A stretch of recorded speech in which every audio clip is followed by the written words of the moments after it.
শুক্রবার জন্ম নেওয়া শিশুরা কেমন হয়? মিষ্টি স্বভাব ও আকর্ষণীয় চেহারা হয়। শনিবার জন্ম নেওয়া শিশুরা কেমন হয়? পরিশ্রমী ও আত্মবিশ্বাসী হয়। রবিবার জন্ম নেওয়া শিশুরা কেমন হয়?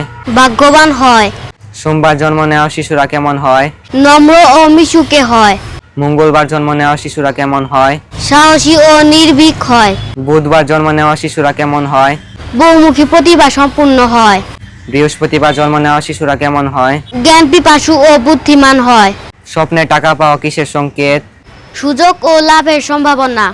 স্বপ্নে পড়াশোনা করা কিসের সংকেত? জ্ঞান ও উন্নতির সংকেত। স্বপ্নে খাবার খাওয়া কিসের সংকেত? সাফল্য ও ভাগ্য পরিবর্তনের সংকেত। স্বপ্নে টাকা হারানো কিসের সংকেত? সতর্ক থাকার সংকেত। প্রথম ইসলামী রাষ্ট্র? মদিনা। প্রথম ফেরেশতা সৃষ্টি? হযরত জিবরাইল আলাইহি ওয়াসাল্লাম। প্রথম অহংকারী? ইবলিশ। প্রথম সৃষ্টি? কলম। প্রথম যুদ্ধ? বদরের যুদ্ধ। কোন প্রাণী বিদ্ধ হলে আত্মহত্যা করে? নীলতিমি। পৃথিবীর কোন দেশে সমুদ্রের নিচে ট্রেন চলে? জাপান। ডিম খাওয়ার পরে কি খেলে মানুষের মৃত্যু হতে পারে? চিনি। প্রাচীন পারস্য সভ্যতার বর্তমান নাম কি? ইরান। হযরত মুসা আলাইহিস সালামের সবচেয়ে বড় মুজিজা কি ছিল? লাঠি হিসাবে পরিণত হওয়া। হযরত মুহাম্মদ সাল্লাল্লাহু আলাইহি সাল্লামের সবচেয়ে বড় মুজিজা কি ছিল?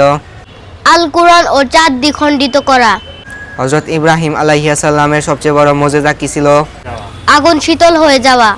কোনো বেঈমানের কাছে থাকার চেয়ে একা থাকা ভালো।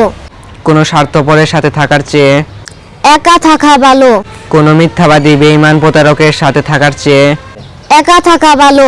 কোনো বিশ্বাসঘাতকের সাথে জীবন কাটানোর চেয়ে একা থাকা ভালো। কোন প্রাণীর রক্ত সাদা? আইস ফিশ। কোন প্রাণী পানি না খেয়ে সারা জীবন কাটাতে পারে? ক্যাঙ্গারু ইঁদুর। কোন প্রাণী একটি চোখ খোলা রেখে ঘুমায়? ডলফিন।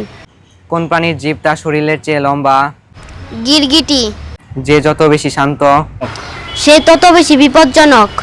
যে যত বেশি ধনী সে তত বেশি কৃপণ। যে যত বেশি কথা বলে সে তত বেশি নির্ভূত। যে যত বেশি মিষ্টিভাষী সে তত বেশি প্রতারক। যে যত বেশি সুন্দর সে তত বেশি অহংকারী। কোন প্রাণীর দুধ খাওয়ার উপকারিতা কোরআনে উল্লেখ আছে? গরু। ফি আমানিল্লাহ শব্দের অর্থ কি? আল্লাহর নিরাপত্তায়। নাউজুবিল্লাহ শব্দের অর্থ কি? আল্লাহর কাছে আশ্রয় চাই। স্বপ্নে নামাজ পড়া দেখলে কি হয়? সঠিক পথে থাকা। স্বপ্নে কোরআন শরীফ পড়া দেখলে কি হয়? জ্ঞান ও বরকত লাভ করা। স্বপ্নে রোজা রাখা দেখলে কি হয়? ধৈর্য ও আত্মসংযম। স্বপ্নে কাবা শরীফ দেখলে কি হয়? ঈমান শক্তিশালী হওয়া। তেলাপিয়া মাছ বেশি খেলে কি ক্ষতি হয়? ক্যান্সার হওয়ার ঝুঁকি বাড়ে। চিংড়ি মাছ বেশি খেলে কি ক্ষতি হয়? হার্ট অ্যাটাকের ঝুঁকি বাড়ে। লবণ বেশি খেলে কি ক্ষতি হয়? উচ্চ রক্তচাপ ও কিডনির সমস্যা। গরুর মাংস বেশি খেলে কি ক্ষতি হয়? কোলেস্টেরল বাড়ে। পাঙ্গাস মাছ বেশি খেলে কি ক্ষতি হয়? হার্ট ব্লক হওয়ার ঝুঁকি থাকে।